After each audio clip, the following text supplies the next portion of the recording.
নমস্কার, দেখছি রিপাবলিক বাংলা, সঙ্গে রয়েছি আমি স্বর্ণালী। এবং এই মুহূর্তে ভোটের উত্তাপ যেরকম বাড়ছে, ঠিক সেরকমই হাড্ডাহাড্ডি লড়াইয়ের আগে ভোটের প্রচারের ময়দানেও প্রতি মুহূর্তে নতুন নতুন ইস্যুকে নিয়ে আরও বেশি গরম হয়ে উঠছে। এবং এবারের নির্বাচনের ক্ষেত্রে অন্যতম, আমি যদি বলি তারকা কেন্দ্র তাহলে তারকা কেন্দ্র, যদি বলি কি হাই ভোল্টেজ লড়াই তাহলে তাই। কিন্তু সব কিছুর নেপথ্যে কেন্দ্রবিন্দুতে যে কেন্দ্রটা রয়েছে সেটা অবশ্যই ঘাটাল। কারণ ঘাটালের এবারে বিজেপি তরফ থেকে প্রার্থী শ্রী হিরণময় চট্টোপাধ্যায় মানে হিরণ, এবং অন্যদিক থেকে দীপক অধিকারী, আগের দুটো টার্মের যিনি জয়ী সাংসদ অর্থাৎ দেব। এই কেন্দ্রের একাধিক ইস্যু, একাধিক বিষয় জানি এখানকার মানুষজন বারবার সরব হয়েছেন। কোথাও এই তারকা প্রার্থী লড়াইয়ের ক্ষেত্রে বারবার শুধুমাত্র এই লড়াই, যেরকম একটা শ্রেণী বলছেন যে এটা ব্যক্তিগত লড়াইয়ের জায়গায় যাচ্ছে, অন্য একটা শ্রেণী বলছেন যে ব্যক্তিগত লড়াইয়ের থেকেও বড় বিষয় হচ্ছে যে এতদিন ধরে ঘাটালের মানুষ পেলোটা কি। সব কিছু নিয়েই জানবো, কারণ এই মুহূর্তে আমার সঙ্গে রয়েছেন রিপাবলিক বাংলা স্টুডিওতে ঘাটালের বিজেপি প্রার্থী শ্রী হিরণময় চট্টোপাধ্যায় অর্থাৎ হিরণ। হিরণ, স্বাগত রিপাবলিক বাংলা। এই মুহূর্তে সমস্ত ফোকাস অনেস্টলি মানে অনেকটা ফোকাস রাজ্যে 42টা কেন্দ্রের মধ্যে ঘাটালের দিকে চলে এসেছে হিরণ। একদিকে আপনি, অন্যদিকে আপনার প্রতিপক্ষ দীপক অধিকারী।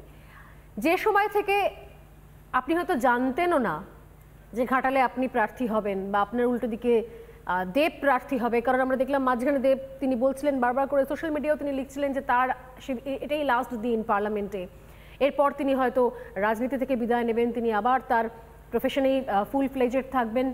এই সব কিছু যখন জল্পনা চলছিল, তার মধ্যেও প্রায় বিগত 1.5 থেকে 2 বছর ধরে একটানা ঘাটালের বিভিন্ন ইস্যু নিয়ে আপনার তরফ থেকে আমি দেখেছি দেবকে আপনি ক্রমাগত আক্রমণ করে গেছেন, বা যদি বলা হয় কি আক্রমণ তাহলে আক্রমণ, না হলেও একাধিক বিষয় আপনি উত্থাপন করেছেন, রেজ করেছেন, সেটা অডিও ক্লিপ থেকে শুরু করে সাম্প্রতিক সময় এর আগে ঘাটার মাস্টার প্ল্যান থেকে শুরু করে।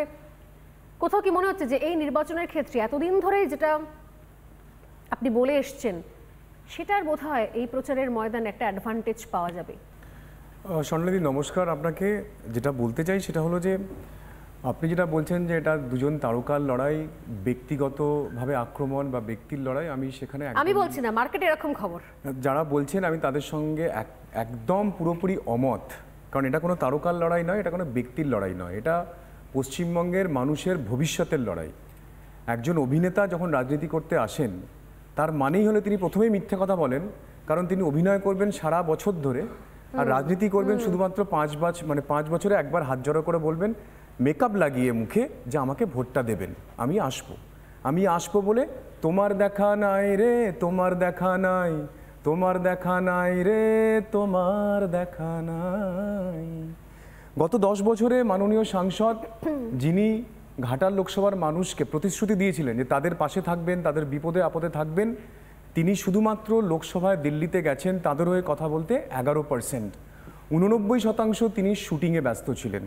উনি ঘাটাল লোকসভাতে ওনাকে কখনো কি অজ অব্দি দেখেনি?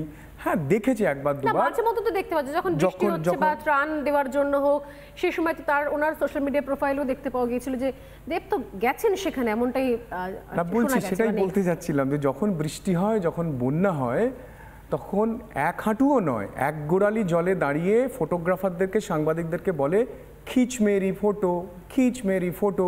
5 বছরের হিসেব দেওয়া হয়, তাহলে আপনি বলছেন যে সত্যি সত্যি একদিকে অভিনয়, নিজের কেরিয়ার, একের পর এক ছবি, আর পাশাপাশি নিজের কেন্দ্র, বিশেষত এত বড় মানে সংসদীয় কেন্দ্র, মানে সেটা বিশাল বড় জায়গা, 7টা বিধানসভা তার মধ্যে রয়েছে, দুটো একসঙ্গে করা সম্ভব নয়। আপনি নিজেও এর আগে দীর্ঘদিন ধরে বিধায়কের পদ সামলেছেন, সেই জায়গা থেকে দাঁড়িয়ে কটা অন্য কাজ করার মতো সময় পাওয়া যায়? একজন সাংসদ যদি নিজের কেন্দ্রের কাজ করেন সেক্ষেত্রে সত্যি সত্যি তাহলে আদার্স কোনো প্যারালাল কোনো কাজ, মানে একের পর এক ছবির কাজ, অভিনয়ের কাজ, অন্যান্য প্রোগ্রাম, সেগুলো করার সত্যি সময় পাওয়া যায় না? তাহলে একদম সময় পাওয়া যায় না, একদম সময় পাওয়া যায় না। জাস্ট ভোট হয়েছিল এপ্রিল মাসে, তারপর থেকে আমি খড়গপুরে থাকতাম, একটি আশ্রমে থাকতাম, গোপালী আশ্রমে। সেই দিন থেকে আমি আজও ওখানে আছি। আমি সিনেমার ক্যামেরার মুখ দেখিনি, শুধুমাত্র আপনাদের মতো চ্যানেলেতে আমি আসি, মাঝে মধ্যে ক্যামেরার মুখ দেখি। গত 4 বছরে না, সেটা তো সেই রাজনৈতিক পরিচয়ের কারণেই। তো গত 3 বছরেতে আমি আজ অব্দি একটা ক্যামেরাও দেখিনি, আমি কোনো সিনেমাতে অভিনয় তো দূরের কথা, যতবার যে প্রডিউসার আমাকে বলেছেন, এই কদিন আগে 2 সপ্তাহ আগে একজন প্রডিউসার বলছিলেন হিরো একটা ছবি করব, তুমি কয়েকটা দিন দাও করে নেবো, আমাকে ক্ষমা করবেন, লোকসভার পরে আপনার সঙ্গে দেখা করব। আর আপনি যদি আমাদের মাননীয় সাংসদের আপনি যদি জাস্ট তালিকা দেখেন, সেখানে দেখবেন আমি আমার তালিকাটা নিয়ে এসেছি ওনার একদম প্রিন্ট আউট করে, যে উনি 2014 থেকে 2019 ওনার উপস্থিতি সংসদে 11%, 2019 থেকে 2000 মানে কাল অবধি ওনার উপস্থিতি 12%, তার মানে গড়ে গত 10 বছরে 11.5% ওনার উপস্থিতি।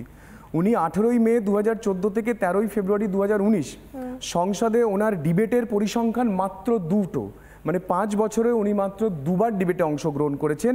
আর 2019 থেকে গতকাল অবধি ওনার ডিবেটের সংখ্যা মাত্র 1, তার মানে গত 10 বছরে উনি টোটাল সংসদে লোকসভাতে 3বার মাত্র ডিবেটে অংশগ্রহণ করেছেন। উভয় ক্ষেত্রেই জাতীয় গড়, মানে ভারতবর্ষের অন্যান্য সাংসদদের গড় হলো 2014 থেকে 2019 হলো 67.1%, আর 2019 থেকে 2024 হলো 46.1%। মানে ভাবুন সেখানে ওনার মাত্র 3টে প্রশ্ন, মানে আপনারা ভাবতে পারেন 2014 থেকে 2024 উনি একটা প্রাইভেট বিলও পাস করেননি। 2014 থেকে 2019 ওনার সংসদে প্রশ্নের পরিসংখ্যান মাত্র 3টি, যেখানে গড় ছিল, জাতীয় গড় ছিল 210টা। যৎসামান্য যে প্রশ্নের কথা আপনি বলছেন, যে মার্কশিটের কথা আপনি বলছেন, তার মধ্যেও তো ঘাটালের বিষয় রয়েছে। দেব বারবার বলেছেন তিনি আন্তরিকভাবে চান, এমনকি শেষ দিনও তিনি বলেছেন যে কিছু হোক না হোক অন্তত আমি এই রাজ্য সরকারের কাছে অনুরোধ করছি যেন ঘাটালের মাস্টার প্ল্যানটা হয়। আমি 2022-এর ডিসেম্বরে উনি একবার প্রশ্ন করেছিলেন, 2023-এর ডিসেম্বরেও আবার একই প্রশ্ন করেছেন, কপি পেস্ট দুটো একই প্রশ্ন করেছেন 1 বছর ছাড়া ছাড়া। সেখানে মন্ত্রণালয় থেকে যা উত্তর দিয়েছে সেই উত্তরের কপিগুলো আমার কাছে আছে। এছাড়াও আমি আপনাদেরকে দেখিয়ে দেবো যে মন্ত্রণালয় কি উত্তর দিয়েছিল। মন্ত্রণালয় থেকে বলা হয়েছিল যে আপনি যে প্রশ্ন করছেন সেটা একদম ভ্রান্ত প্রশ্ন, তার কারণ 2018-র জুন মাসে, এই দেখুন আমি হাইলাইটও করি, 2018-র জুন মাসেতে ঘাটাল মাস্টার প্ল্যান কেন্দ্রীয় সরকার টেকনিক্যালি ক্লিয়ার করে দিয়েছিল, মানে টেকনিক্যাল পারমিশন অ্যাপ্রুভাল দিয়ে দিয়েছিল। ঠিক এখানে দেখছেন 30 জুন 2022-এতে এটার ইনভেস্টমেন্ট ক্লিয়ারেন্সও কেন্দ্রীয় সরকার দিয়ে দিয়েছিল। দেখুন ভারতবর্ষ, আমি বলছি অ্যাপ্রুভাল চলে এলো, ইনভেস্টমেন্ট ক্লিয়ারেন্স চলে এলো, তাহলে ঘাটাল মাস্টার প্ল্যান হলো না এখনো অবধি। দেখুন আমি আপনাকে সেটাই বলছি যে কোনো প্রজেক্ট ভারতবর্ষ তো যুক্তরাষ্ট্রীয় কাঠামোতে এই দেশের সমস্ত কাজ হয়, রাজ্য এবং কেন্দ্র সবাই দুজনে মিলে একসঙ্গে এখানকার যে কোনো কাজ করে। তো রাজ্য যখন কোনো কাজ করতে চায় তখন তাকে কেন্দ্রকে সেই প্রজেক্টটা জমা করতে হয়। কেন্দ্র প্রথমে টেকনিক্যাল ক্লিয়ারেন্স দেয়, তারপরে সেটাকে ফাইন্যান্সিয়াল ক্লিয়ারেন্স দেয়, মানে which is called investment clearance. এই দুটো ক্লিয়ারেন্স পেয়ে যাওয়ার পর রাজ্যকে একটা এগ্রিমেন্ট সাইন করতে হয় যে আমরা এই কাজটা করব, করে সেটা কেন্দ্রকে জানাতে হয়। সেখানে কত রেশিওতে হবে, টোটাল কত বাজেট হবে, তার সমস্ত কিছু হিসাব লেখা থাকে।